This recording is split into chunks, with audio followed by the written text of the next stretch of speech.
¿Ahora se ve Aprovecho, bien? sí, se ve bien. Aprovecho para recordar que se está grabando la sesión, que quien no quiera aparecer, que cierre la cámara, ¿vale? Gracias. Muchas gracias, Carmen, por la presentación y por la invitación. No sé si despertamos mucho interés en las sesiones de paliativos. A lo mejor los sedamos a todos y por eso luego la valoración fue buena, porque no se acuerdan de mucho. Pero bueno, es verdad que partiendo de esa presentación hemos intentado profundizar un poquito más en algunos conceptos, porque en las jornadas pues era una asistencia multidisciplinar y había pues desde podólogos hasta médicos, entonces hicimos un poquito más un estándar y ahora pues como estamos en equipos específicos principalmente, pues hemos querido profundizar en alguna cosita un poquito más. Así que vamos allá, como decía Carmen, pues es la sedación, la sesión de sedación paliativa, que si me deja pasar. Y el objetivo de hoy pues será revisar algunos conceptos de la situación de últimos días, que abreviamos como SUD, como sabéis todos. Revisaremos, como decíamos, también la parte de sedación paliativa terminal, veremos las diferencias entre los conceptos en este sentido y la parte de Cris que hará la revisión de los cuidados al final de la vida, tanto al paciente como a los familiares. Así que vamos a disparar. Luego, si queréis, soltamos todo del tirón y al final pues hablamos, comentamos y si alguien quiere opinar al respecto. Como siempre en cuidados paliativos, pues cada maestrillo tiene su librillo, no hay guías muy estándar, protocolizadas de la atención al final de la vida, aunque sí que hay las recomendaciones generales más importantes y todo lo que pueda ser compartir entre nosotros, pues bienvenido será, ¿no? Haremos estas tres partes para guiar un poquito la sesión y empezando ya con el meollo, pues cómo definimos la situación de últimos días. Normalmente y de manera resumida, pues consideramos que es el proceso de la última etapa de la vida. Es un proceso que es cambiante y progresivo, que normalmente lo consideramos irreversible en el tiempo, de ahí que sea complejo a veces identificarlo, como veremos ahora, pero sí que es verdad que hay unos signos y síntomas que son tributarios de un tratamiento específico y que por norma general consideramos que el paciente está en SUD cuando la expectativa de vida es menor a 7 días. Ponemos un asterisco porque esos 7 días se toman de referencia para tomar decisiones, pero en la práctica pues sabemos y nos hemos visto pues situaciones desde horas hasta varias semanas, ¿no? Para poder identificarlo, hacernos un poquito la idea, siempre tenemos en mente la trayectoria de las enfermedades clásicas de este artículo de Lynn de hace muchos años, pero que sigue bastante vigente.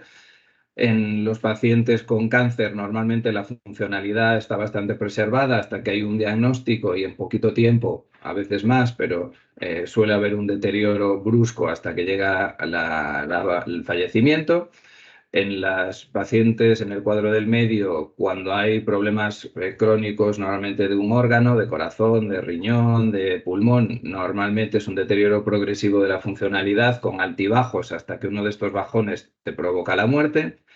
Y en pacientes añosos con fragilidad que parten de una capacidad funcional menor, pues suele haber ese deterioro con más o menos altibajos de diferente tipo y en uno de ellos pues llega la situación de últimos días. Para identificarla, pues normalmente hablamos de deterioro, ¿no? Que es la palabra más repetida, deterioro del estado general, deterioro funcional y cognitivo, y normalmente haces el clic pues cuando la vía oral empieza a estar comprometida o se añade algún otro síntoma que es más identificativo, ¿no? Ahora los veremos los síntomas. En cuanto a los signos, ayuda a tener un poquito el foco para identificar esa SUD, ¿no? Si está hipotenso el paciente, si está taquicárdico, puede haber hipertermia o hipotermia, ahí no ayuda demasiado, pero cuando hay picos para arriba o para abajo, pues puede saltar la alerta.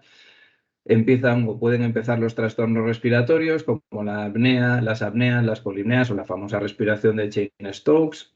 También la insuficiencia circulatoria en formato de frialdad de extremidades o de livideces. La aparición de un delirium que está presente en bastantes situaciones de final de vida. La presencia de retención urinaria o la evidencia de fecalomas. En cuanto a los síntomas, que normalmente los cubrimos con las bombas de perfusión, atacamos pues para cubrir siempre la disnea, el dolor, la presencia o anticiparnos a la presencia de estertores, de agitación y de delirio, evitar convulsiones, obviamente si se puede o si tiene factores de riesgo, las náuseas y los vómitos, anticiparnos o prever las posibles hemorragias, y eso es un poquito los síntomas más generalizados de la situación de últimos días. Pasando al siguiente punto de qué es en sí una sedación, la descripción o la definición fea es la que tenéis aquí, la leo, que es una maniobra destinada a disminuir la excitación del sistema nervioso central de un paciente frente a una situación real o ficticia que es vivida como una amenaza insuperable, y eso le permite un estado de cierta indiferencia ante esa amenaza. Al final es cualquier tipo de sedación.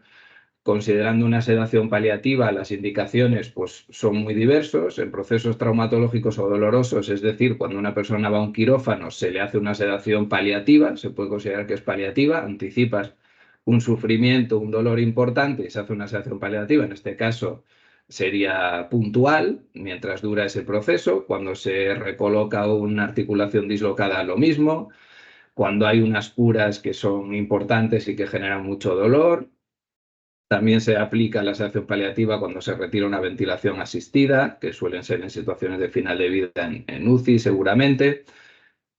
Y también cuando aplicamos las sedaciones intermitentes, lo que llamamos la sedación respiro, ¿no? Sedaciones puntuales, más como una estrategia de control de un síntoma en un momento determinado y que tiene una duración determinada también. Eso es lo que llamamos sedación paliativa, es decir, aliviamos un sufrimiento disminuyendo el nivel de conciencia de manera puntual. Cuando además añadimos el segundo apellido, sedación paliativa terminal, es cuando esa sedación la indicamos ante un síntoma o un problema que presenta un paciente que es refractario. Lo más habitual en nuestros pacientes, pues que haya presencia de un delirio o una agitación psicomotora, que haya una evidencia de un distrés respiratorio o sensación disneica importante, dolor, hemorragias, convulsiones o estatus convulsivos incluso, y también, que muchas veces es lo que genera más conflicto, ¿no? en los equipos, cuando existe el sufrimiento psicológico existencial y el paciente pues, manifiesta los deseos de adelantar la muerte. Y cuando todo ello tiene lugar en un paciente con una enfermedad avanzada, pues consideramos que puede estar en situación de últimos días y se indica esa sedación paliativa terminal. A nivel ético, pues podemos considerar que es aceptable siempre que cumpla estos criterios, es decir, que estemos ante una paciente con una enfermedad terminal en la fase avanzada de esa enfermedad, que sea proporcional esa sedación paliativa terminal al sufrimiento que está manifestando el paciente, del origen que sea, como hemos visto en la diapositiva anterior. Siempre hay que consensuar esa sedación paliativa de manera multidisciplinar con todos los miembros del equipo. Siempre han tenido que agotarse las opciones terapéuticas reales para aliviar el sufrimiento del paciente, sea un síntoma físico o sea psicológico o emocional. Y siempre tiene que haber un consentimiento explícito por parte del paciente, siempre que haya sido correctamente informado y que entienda las consecuencias de esa sedación paliativa terminal. Si son pacientes obviamente tutorizados o con un representante, pues también se hace partícipe al tutor o a los representantes o a las familias, ¿no? Siempre intentamos que las familias también estén acordes o alineadas con esa decisión. A nivel pues, legal, ¿no? o deontológico, pues la sedación, si se cumplen los criterios anteriores, se considera una buena práctica clínica, es éticamente correcta y jurídicamente lícita, según ampara la OMC, y por todo ello no está justificada la objeción de conciencia por parte de un profesional. Es interesante, como siempre, diferenciar los dos conceptos más importantes para nosotros, de una sedación contra la eutanasia. Van alineados, es decir, el primer punto de cada uno es la intención, que es la principal diferencia entre uno y otro. Con la sedación lo que buscamos es aliviar un distrés o un sufrimiento que el paciente considera como intolerable. En cambio, la intención de la eutanasia es provocar la muerte con esa práctica.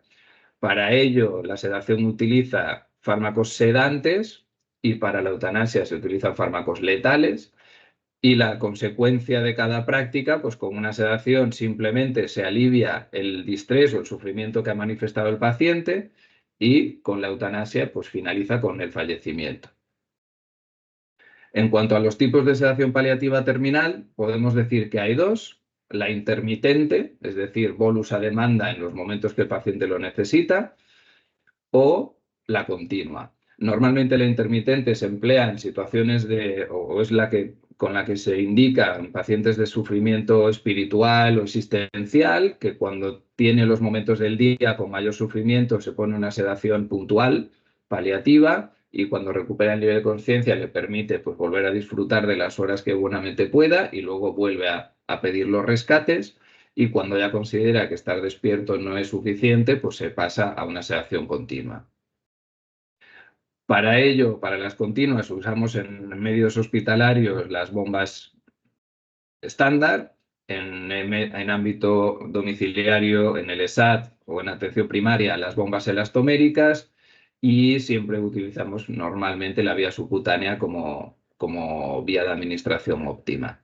Para la infusión intermitente, recordar que el efecto tiene lugar a picos, se administran los rescates a demanda del paciente, tiene una duración determinada y cuando pasa el efecto desaparece. Es fácil de administrar por vía subcutánea, por parte de los familiares también.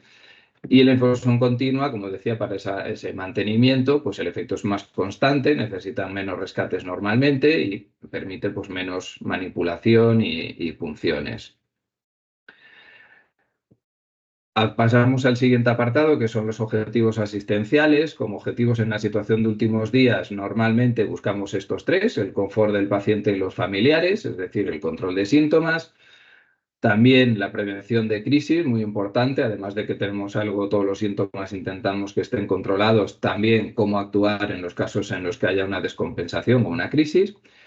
Y finalmente también de cara a los familiares, la prevención del recuerdo doloroso, para evitar que una situación a la que, bueno, seguramente no se hayan enfrentado nunca y también que a veces dicen, bueno, es que mi abuelo ya tuvo una sedación, bueno, hay que recordar siempre que cada uno es diferente, los síntomas son diferentes, las enfermedades, los antecedentes de cada uno también son diferentes y por ende, pues cada situación de últimos días puede ser diferente.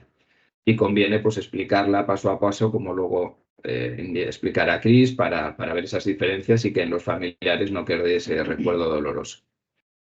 ¿Y cómo actuaremos en esa situación? Pues básicamente el control de síntomas de cada paciente y el soporte a los familiares por otra parte. A nivel de control de síntomas, la vía elección normalmente usamos la que sea más cómoda para cada paciente. La inicial normalmente es la oral, la vía sublingual o la intranasal para la administración de fármacos. Si no es posible, utilizamos la vía subcutánea, más cómoda, más práctica y se puede emplear fácilmente en domicilio. En casos algunos más complejos o en ámbito hospitalario, disponemos de la vía endovenosa. Y finalmente, si tampoco es posible, pues cabría la posibilidad de intramuscular.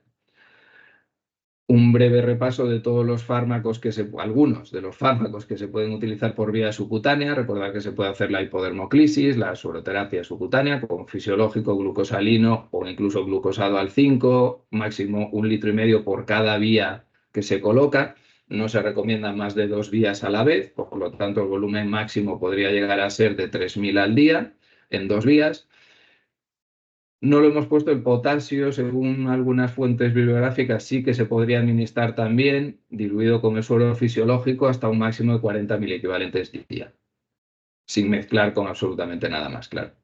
En cuanto a los antibióticos, el resumen son los que tenéis ahí: la ceftriaxona, el ceftriaxona, el ertapenem y alguno más, que tampoco se pueden mezclar. Los que tienen asterisco no se pueden mezclar con nada más.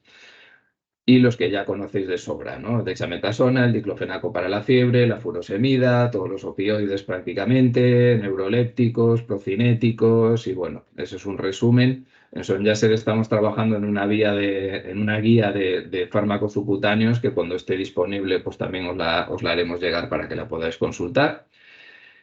¿Y cómo realizamos la sedación paliativa? Pues normalmente cuando ha cumplido los criterios, se ha revisado, se ha decidido que es la maniobra que deberíamos realizar, pues se recomienda suspender toda la medicación activa del paciente, incluso la sueroterapia y el oxígeno, salvo en los casos de uso compasivo. Como sabéis, normalmente, pues si es un paciente con una patología respiratoria crónica, pues a lo mejor el oxígeno no lo retiramos, también a los familiares les puede generar un impacto importante.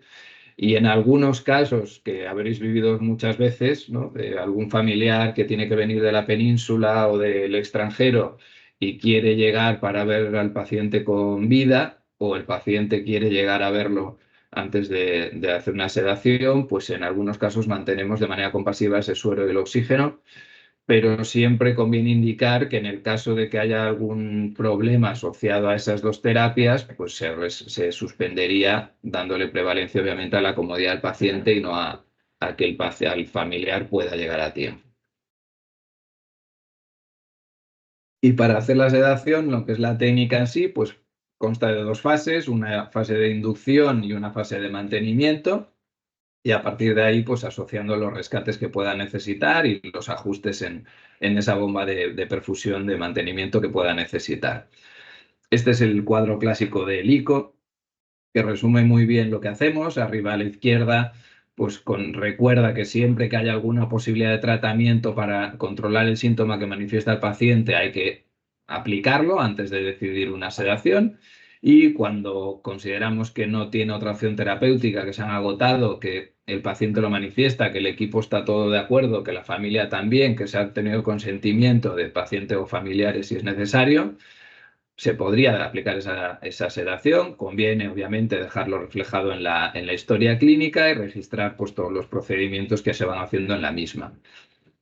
Como veis, hay dos líneas para decidir qué fármacos empleamos. Si el síntoma principal es el delirium, la primera opción sería el Sinovan, la levomepromacina. Si es cualquier otro síntoma, el primer fármaco sería el midazolam.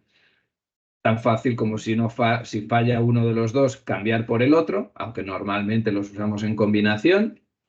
Y si los dos no funcionan y disponemos de vía endovenosa, empleamos el propofol, y si no disponemos de vía endovenosa, el fenobarbital. Ahora iremos viendo un poquito más.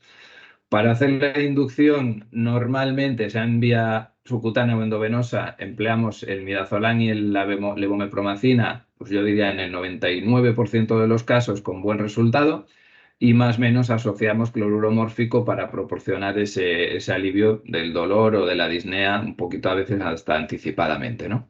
Las dosis son muy dependientes de la persona, como sabéis, por los antecedentes, por los fármacos que lleven previamente, pero normalmente, la gran mayoría de las veces, usamos entre 5 y 10 miligramos de midazolam y entre 12,5 y 25 miligramos de levomepromacina. En los casos de una sedación urgente, cuando hay que hacer una inducción urgente, normalmente hay que preverla con anterioridad en función de los factores de riesgo, si es pacientes con probabilidades de hemorragias masivas, ya sea por varices esofágicas, por afectaciones o gástricas o pulmonares principalmente, que puede haber una hemoptisis o una hematemesis masiva, cuando hay papeletas de tener un delirium hiperactivo importante, pues siempre conviene en esos pacientes disponer de una vía endovenosa, por si se diera el caso realizar esa inducción urgente.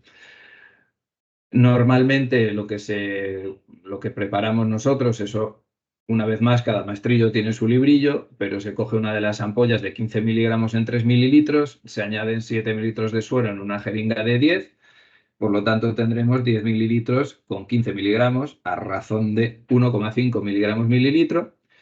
Y para hacer la inducción se mete un primer bolo de 2 o 3 mililitros, por lo tanto serían 3 miligramos o 4,5 miligramos, y como el efecto es prácticamente inmediato, pues cada 2-3 minutos vamos valorando el RANSI del paciente, y si hace falta continuar añadiendo de mililitro en mililitro, pues lo hacemos hasta que se logra el RANSI que se pretende.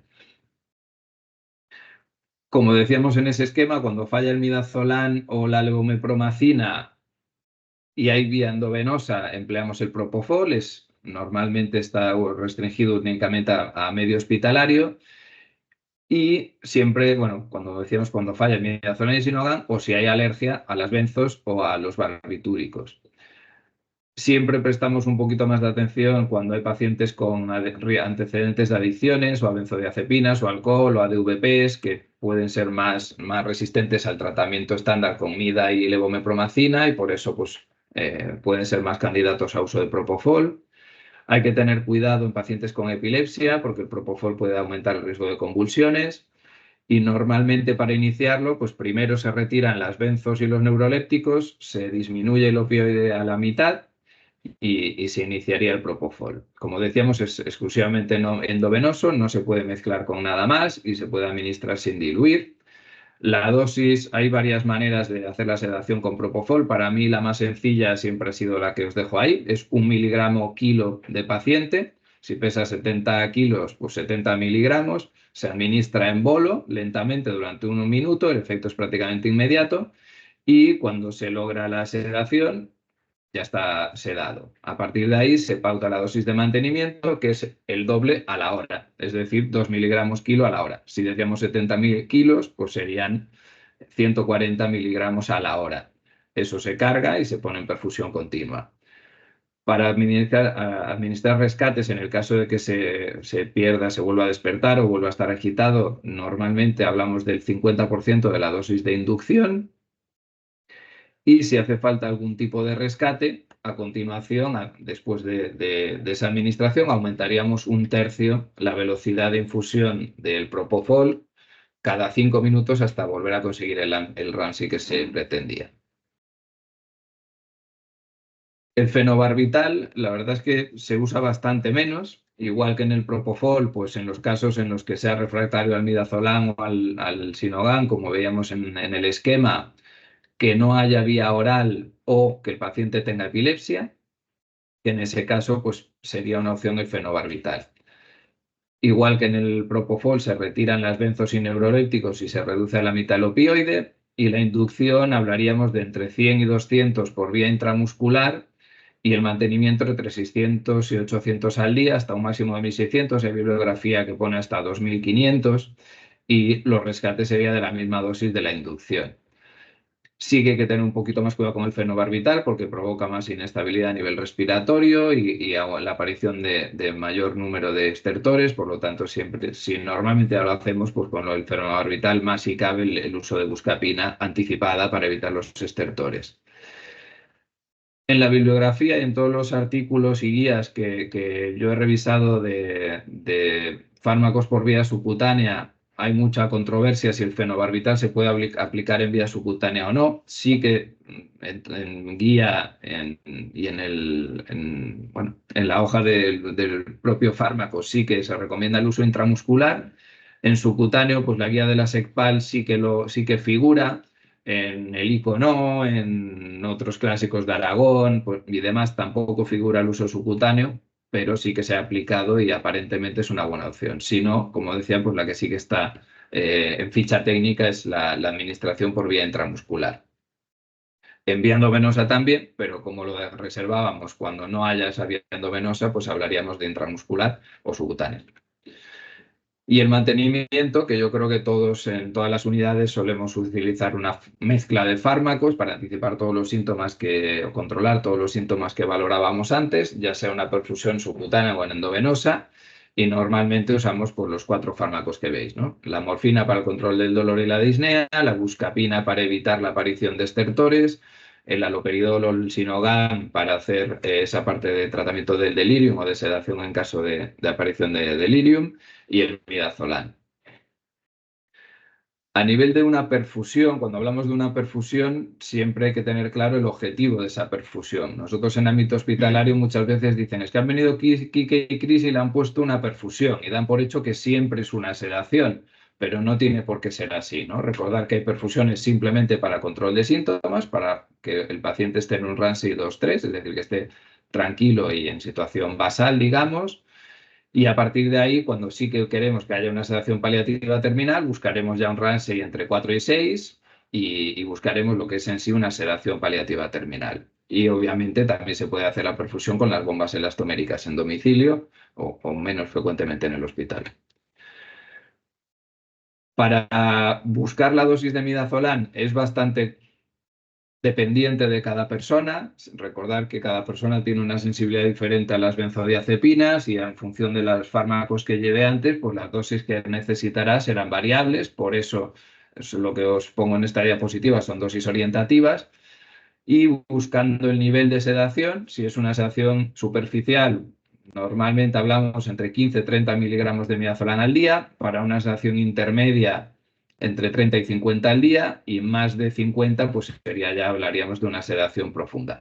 Como todo, pues hay gente que con 15 miligramos está en un RAN 6 y hay gente que necesita dosis mucho más altas de midazolam para lograr esa sedación.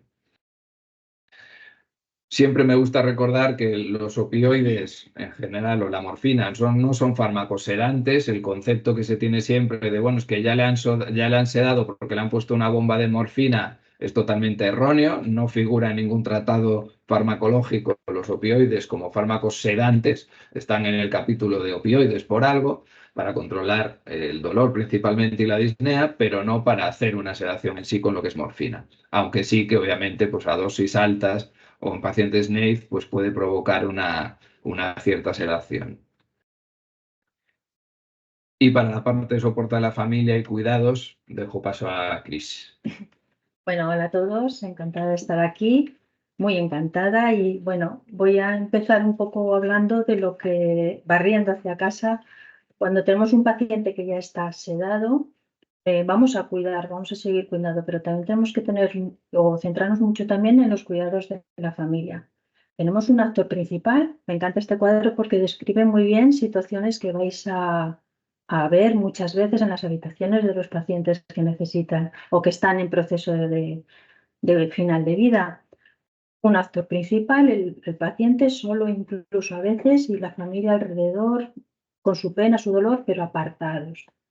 ¿Por qué generalmente? Pues muchas veces porque están llenos de incertidumbres, de preguntas, de dudas, sobre todo que vienen por creencias, miedos, experiencias propias que han tenido malas, a lo mejor de hace tiempo, o experiencias ajenas que generalmente suelen ser horrorosas por lo general.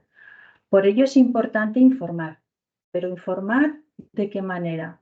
Bueno, pues informar de una manera que comuniquemos, que hagamos que esa familia también participe de eso que se está hablando, de esas dudas que les están viniendo, de esos miedos que tienen, haciendo un intercambio de todo ello, compartiendo esa información y que la familia nos ponga en común lo que ellos están sufriendo o padeciendo o temiendo y nosotros el poderlos irlos orientando e informándoles, pero de una forma que todos estemos allí participando, no en plan de como antes de clase magistral, no compartiendo.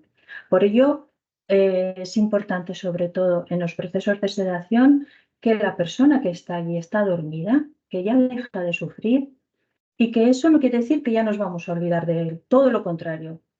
Bueno, aquí hay muchos compañeros que estéis en unidades de cuidados paliativos o estéis en el ESAT, claro, allí tenéis mucho más orientado lo que es que, y los familiares perciben mucho más que vais a seguir ahí encima. En los hospitales de agudos la situación es un poco a veces más peculiar porque las cargas de trabajo hace que la percepción de las familias, ahora se dormirá y se van a olvidar. No, todo lo contrario.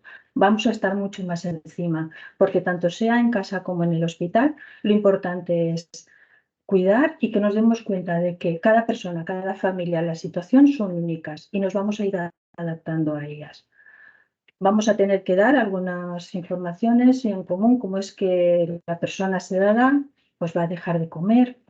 No sería la primera vez que nos encontramos a alguna abuelita intentándole dar un Danone al abuelito cuando ya está sedado. No, hay que indicarles que tengan cuidado, que ya no va a comer y que sí que tenemos que extremar, pero los cuidados de la boca. Generalmente la respiración, todos lo sabéis, se suele hacer muy bucal, hay alguna gran sequedad de labios. Nosotros tenemos aquí un pulverizadorcito, que supongo que lo tendréis también en muchas unidades, que lo que ponemos manzanilla, un agua con gotas de limón y a la familia les decimos que vayan cada vez que ellos vean, pues gritando un poquito y así también los hacemos involucrarse un poquito más, de que estén más cerca, de que no tengan tanto miedo. Bien hidratados labios e ir cuidándolos. También vamos a intentar por nuestra parte hacer que las movilizaciones sean las menores posibles. Solo si precisara cambio de paquete o algún cambio postural, porque veis que si están sobre todo en anasarca, que la cosa pues se pone demasiado endurado, movilizar.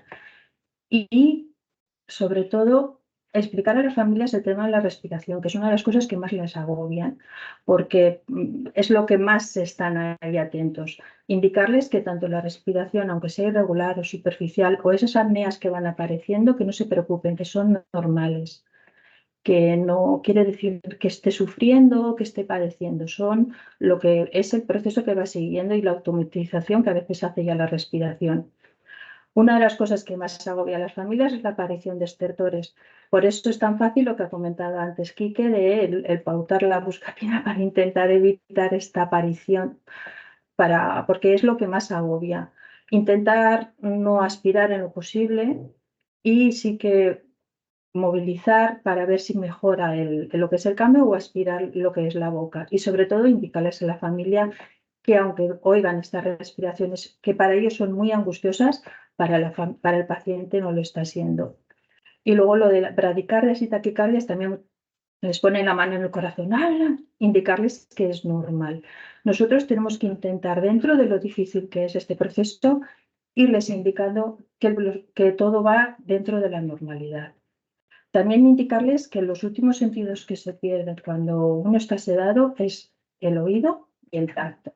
Sobre todo el oído, que no les dé miedo hablar, tocar, porque él va a estar allí, va a seguir presente. No hay que hacer un duelo en presencia, no, él va a estar allí, vais a estar con él, a hacer el acompañamiento.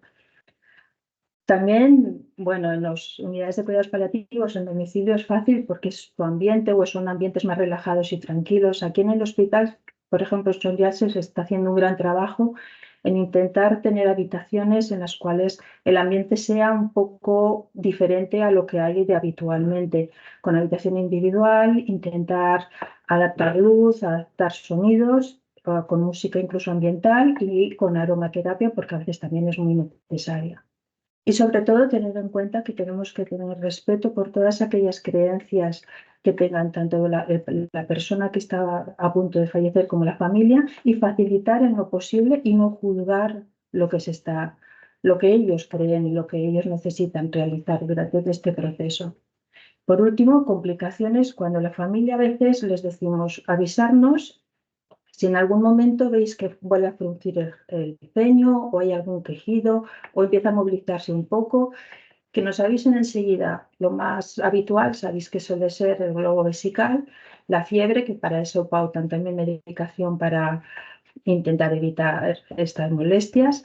Luego, siempre comprobar la vía de administración, que esté bien puesta o, como bien ha comentado, que haya necesidad de un cambio en la medicación. Por último, y sobre todo vosotros lo sabéis también, la familia nos estará preguntando cuánto tiempo le queda. Todos les tenemos que estar informando que lo marca cada persona. El reloj biológico es el que dirá cuándo va a irse. Y por parte de nosotros, proporcionar siempre la presencia, el comprender lo que están sufriendo, padeciendo, darles toda la privacidad que sea posible y que sepan que estamos ahí. Y que sepa que está ahí todo un equipo, no solo una persona o dos personas referentes, no. Y que estamos allí para prestarles toda la atención que puedan. Porque dar esta seguridad lo que les va a dar a estas familias es luego que ese recuerdo, al ver una cosa controlada, con un personal que todo el mundo les ha dado la misma información, que ha sabido comunicarse de una forma empática, el recuerdo será doloroso, pero por esa parte no tendrán esa sensación a veces que refieren de una mala muerte en un hospital, sobre todo. Por ello, el objetivo principal, sobre todo por parte de Kiki y mío, es dar alivio al sufrimiento con un dulce sueño. Y ahora que ya habéis chispado, vamos con las conclusiones de la sesión, pero bueno, recordar la situación de últimos días, que es un proceso cambiante, irreversible, con unos síntomas y signos específicos, que suele durar menos de 7 días, que tiene unos síntomas específicos también que hay que tratar, que siempre hay que tener en cuenta la voluntad y los deseos del paciente a poder ser manifestados con anterioridad o si lo puede decir en ese momento. Recordar la importancia del trabajo en equipo multidisciplinar como herramienta o como característica propia de la atención paliativa. Obviamente, el confort y soporte a la familia y prevenir los problemas que puedan venir de la situación. la diferencia entre sedación y eutanasia, sobre todo ese objetivo. El objetivo de la sedación es aliviar, el de la eutanasia es poner fin a la vida de una persona. Y a nivel de la práctica de la sedación, pues las inducciones con midazolam o levomepromacina, propofol en el caso de que sea resistente a la vía endovenosa, o el fenobarbital por vía intramuscular o en algunos casos subcutáneo. Y el mantenimiento de esa sedación con una combinación de fármacos, normalmente morfina, buscapina, haloperidol o levomepromacina y midazolam, cuando no se utiliza el propofol y el fenobarbital, y la importancia de los cuidados de final de vida que ha comentado Chris. Con todo ello, pues intentamos que el final de la vida de cada persona, pues que termine como cada uno quiera, y como siempre le decimos nosotros, pues que escriban el último capítulo de su vida como ellos quieran y puedan, y si es con fuegos artificiales, pues mucho mejor. Nos tenéis a vuestra disposición para lo que queráis y ahora pues Carmen modera el turno de preguntas o comentarios. Gracias. Gracias a vosotros, Quique y Cristina. Ha estado genial la sesión, muy clarificadora. Como os he dicho, sabía que iba a despertar mucho interés. Ha habido más de 50 personas conectadas. Así que, bueno, es turno de preguntas, lo que queráis comentar.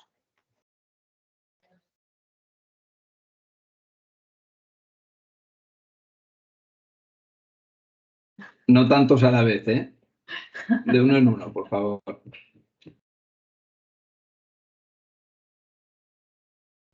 Una cosa sí que importante que para los que a lo mejor entiendo que los recursos específicos ya lo tenéis muy de por mano, el tema del tratamiento, pero a lo mejor hay personas que no son de recursos específicos viendo la sesión. Las sesiones se cuelga tanto la grabación como la presentación, ¿vale? Por el tema de si alguien quiere revisar los fármacos, las dosis que ha dicho aquí, que pues probablemente todo esto lo podréis consultar en la web. Joana Maria, teniu sa mà. Bon dia. Voy a romper el hielo. Sí, ens animam. Bé, gràcies per aquesta presentació, molt entenedora i molt fàcil. I la Cristina sempre en les seves imatges precioses, per tant, molt bé. No, jo, més que una pregunta, és el que trobo que darrerament ens hem trobat en diversos casos i crec que ha augmentat des que la gent és conscient que hi ha una llei d'eutanàsia, i és que hi ha persones amb bastant de sofriment emocional i existencial que demanen acabar la vida, no demanen eutanàsia, sinó adelantar el final, i sobretot és per una sobrecàrrega, perquè se senten una sobrecàrrega per la família i aquest sofriment, i és un sofriment molt important, i inclús perquè, com sabeu, aquí a Manacor no tenim sociosanitari, el fet d'haver-se de traslladar a un sociosanitari els provoca un malestar perquè no volen que la família s'hagi de traslladar, ja sigui a Inca, ja sigui a Palma, i això fa que demanin una sedació que avança la vida per aquest motiu. No sé, és compartir-ho més que res, perquè un poc la feina que feim nosaltres és xerrar amb ell i donar-li a entendre que realment la família ho fa de bon gust, de cuidar-la i tot això, però tot i així no és estrany que hi hagi gent que demani adelantar la mort per un problema més social relacionat amb la sobrecàrrega que tenen. Ja està, és això. No sé si vosaltres vols trobar-ho. Jo ahir, Joana, bon dia. No sé si té res que veure que s'hi hagi implantat ja la llei de l'eutanàsia o no. Sí que és vera que a lo millor els malalts li dona un poquet més de veure que hi ha una solució més ràpida per al seu sofriment, que a vegades pot ser una tentació, diguéssim, de sé la situació en la que estic, sé que el final de vida està proper i estic sofrint jo, està sofrint la família i la tentació de demanar una eutanàsia sempre hi és. A la nostra experiència continua un poquet el que fa anys demanava la gent. Quan tu li dius que l'eutanàsia és un procés que dura un mes, 4 o 5 setmanes en el millor dels casos, no volen xerrar d'aquest temps, perquè es volen una decisió immediata, que li pugui donar resposta a un sofriment en el moment que consideri, no pensant a setmanes vista. però sí que és vera que crec que les persones comencen a demanar molta més informació de l'eutanàsia perquè saben que és un recurs que també hi és, no? Sí, estic d'acord, no, res a dir. Jo crec que simplement que el fet que s'hagi xerrat més d'eutanàsia, que hi hagi la llei, ha permès que la gent demani més, o que ho comenti més. Abans, tal vegada, no se'n xerrava tant. I no és que demanin eutanàsia directament, sinó que demanen acabar en la vida. Carmen, apunta sesión eutanasia. Venga, ¿quién la da? ¿Quién la da? ¿Qué se ofrece? Yo me Bueno, había ofrezco... una de deseo de adelantar la muerte por ahí, que Sí, la tengo, el la deseo tengo de adelantar la muerte, en el sí. radar, o sea que viene detrás. Ahí, Joan Marc a tope.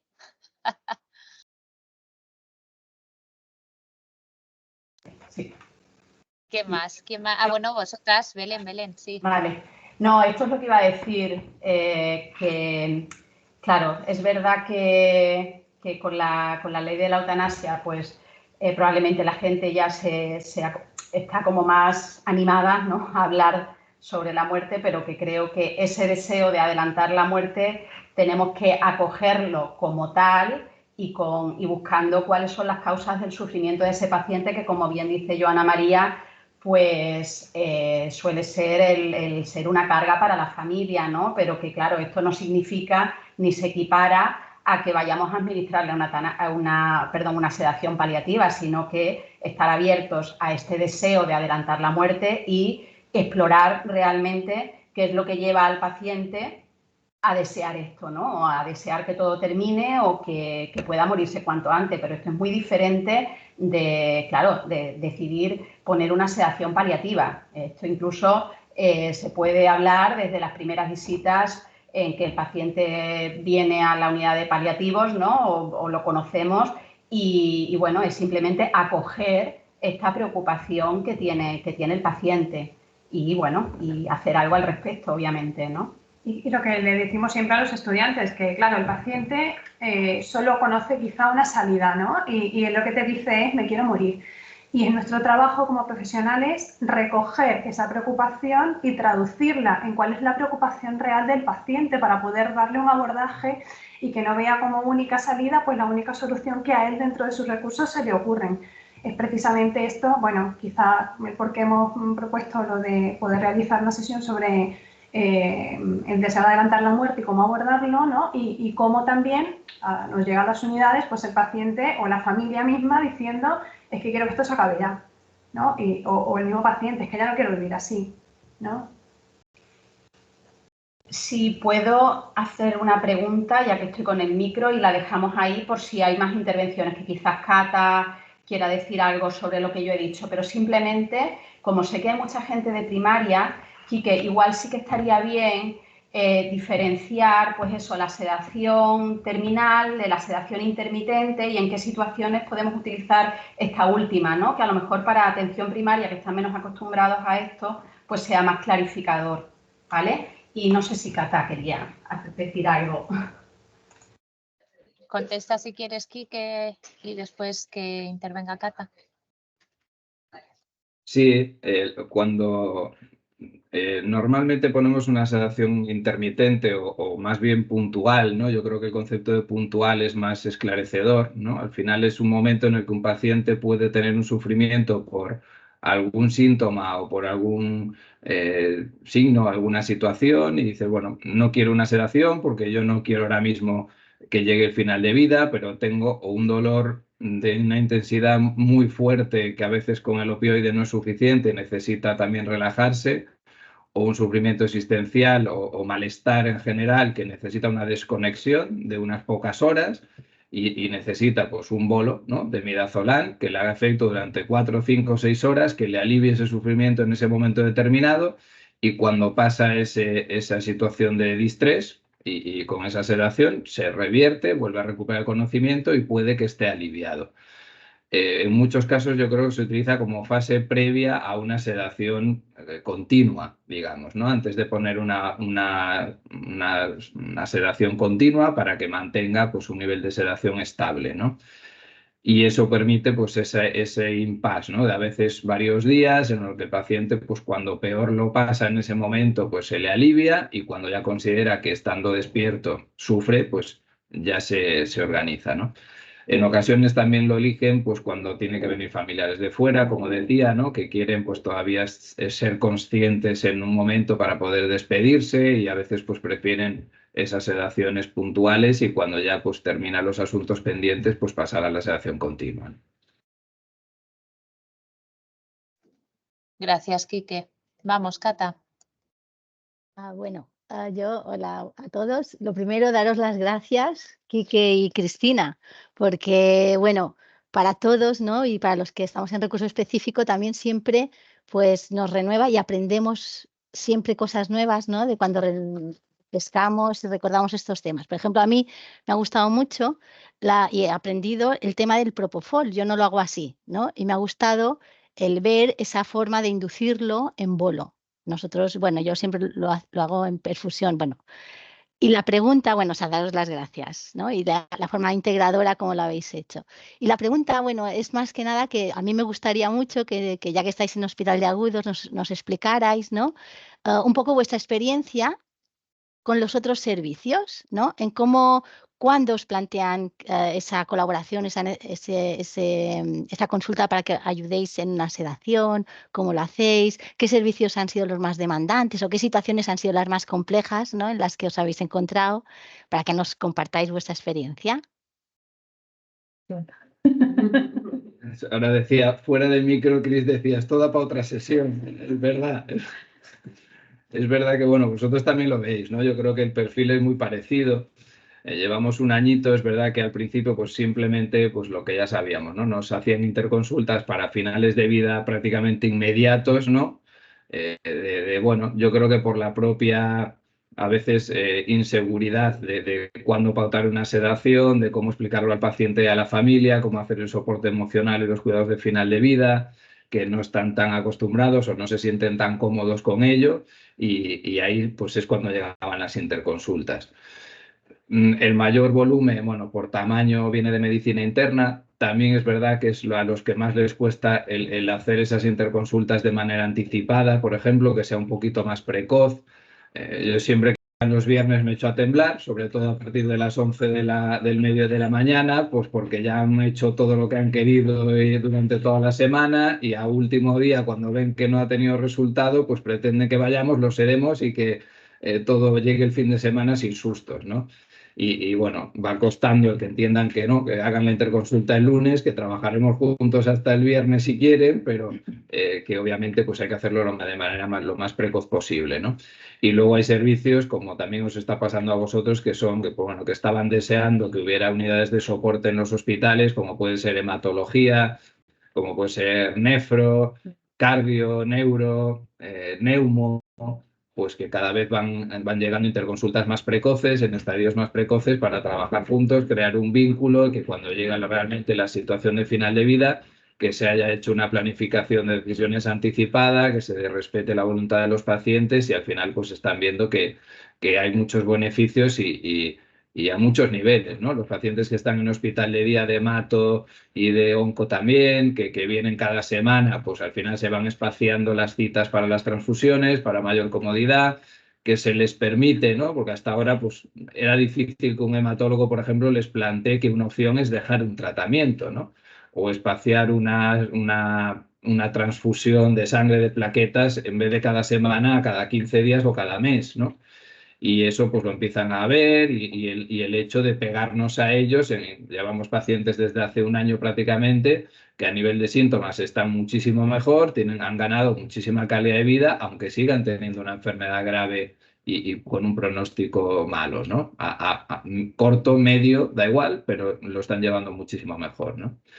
Y a nivel de sedaciones, es verdad que yo quise intentar tener al menos una vía de escape para el resto bueno, en los horarios en los que no estamos nosotros. Las sedaciones en general se hacían terriblemente mal, sobre todo porque ponían bombas de morfina, nada más, morfina en dosis única, y bueno, había ese falso concepto de que con morfina ya estaban sedados y no sufrían, y al final pues he intentado poner protocolos estándar que no me gustan porque hay que individualizar mucho, pero al menos si un sábado a las 3 de la mañana llaman a un cirujano, que hay un paciente suyo de 90 años que está fatal, que se está muriendo, pues que a golpe de clic pongan una bomba con 60 de midazolam, 60 de morfina, 100 de buscapina y 5 de haloperidol, ¿no?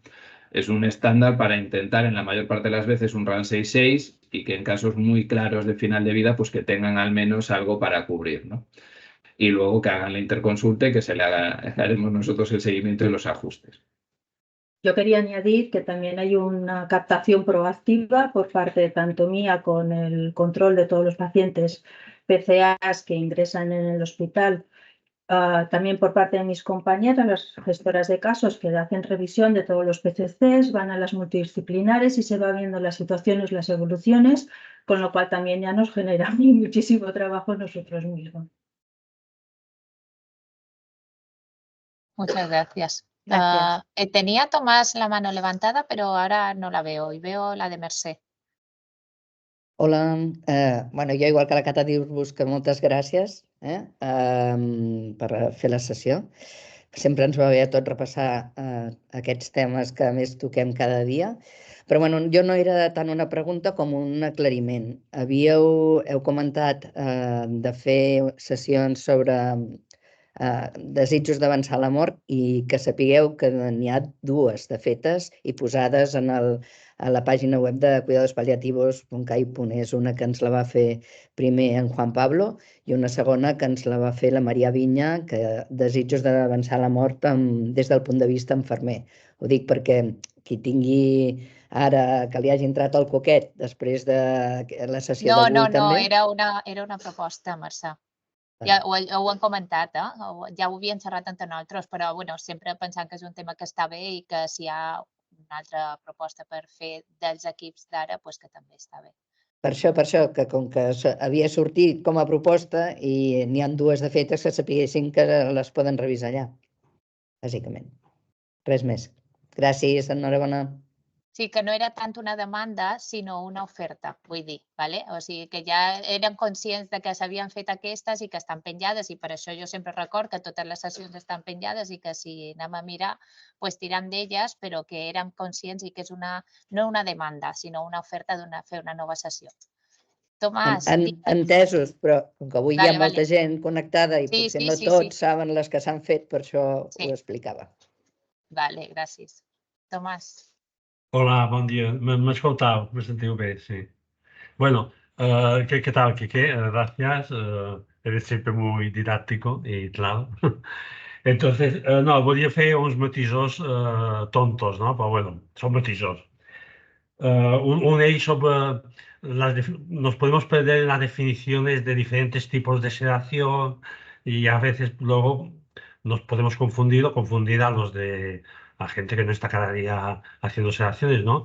Me ha sorprendido un poquito lo de la sedación paliativa terminal, ¿no? Que se recupere el término de terminal, ¿no? Para mí una sedación, digamos, superficial, por ejemplo, una sedación intermitente, en sentido estricto, no sería una sedación paliativa, ¿no? La sedación paliativa para mí sería la refractaria, síntomas refractaria, bueno, la que tú has dicho ahora, sedación paliativa terminal. No me quiero perder en estas cosas semánticas, pero bueno, lo quería comentar.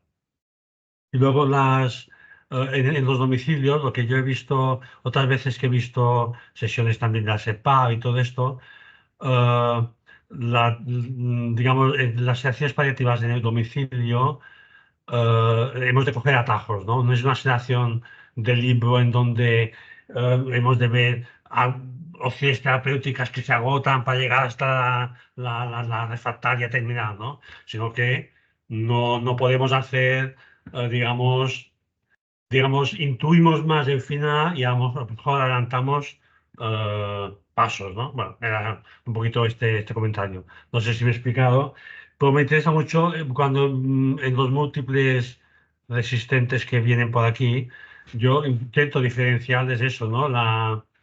Lo que es una sedación superficial, donde tú puedes hacer... yo le explico a la gente, no, esto no es una sedación paliativa del libro en donde la gente tiene miedo de que lo vamos a matar ahí, que ya sale en la tele, ¿no? Les digo, es una sedación es una forma de dormir un poquito, que si tú le despiertas y van a abrir los ojos, y no es una sedación paliativa del mismo. La sedación paliativa del mismo es aquella en donde, efectivamente, es la refractaria que tú has dicho, la que has dicho, paliativa terminal. No sé si me explico o si estoy enrollando más de lo que... En fin, no sé si me he explicado. No, no, Tomás, te has explicado muy bien. Es verdad que la terminología yo creo que siempre ha sido algo controvertido, ¿no? Porque en bibliografía en español siempre hay esos matices, ¿no? De sedación paliativa terminal, los grados de sedación, si es una sedación superficial, pero claro, entonces ya no se considera una sedación profunda, ¿no? Que es el concepto que se tiene. Y es verdad que, claro, al final el objetivo de una sedación es aliviar un distrés. Si lo consigues con una sedación superficial, está controlado. Si necesitas aumentar dosis para que sea una sedación más profunda para controlar ese síntoma, pues necesitas más profunda, ¿no? Y es verdad que normalmente cuando todo el mundo piensa en una sedación y paliativos, pues piensan que va a ser para un RAN 6.6, ¿no? Y no siempre es así. Si ya te metes en bibliografía en inglés, pues peor todavía, porque empiezan a meter más términos diferentes, ya no hablan de terminal y bueno, y al final, pues efectivamente a nivel semántico, pues se utilizan muchísimas más palabras. Yo creo que lo importante es tener claro el concepto, especialmente entre sedación y eutanasia, y a partir de ahí, pues adaptarnos a ella, que hay que cumplir esos criterios, que al final el objetivo es aliviar. Si alivias con una sedación puntual de unas horas, pues ya está. Si necesitas una continua en un grado superficial, pues ahí te quedas porque alivias lo que te está pidiendo el paciente y a medida que va necesitando un aumento, pues va necesitándolo, ¿no? Y se va adaptando. Pero sí, a nivel de términos estoy de acuerdo contigo que no siempre es esclarecedor, ¿no?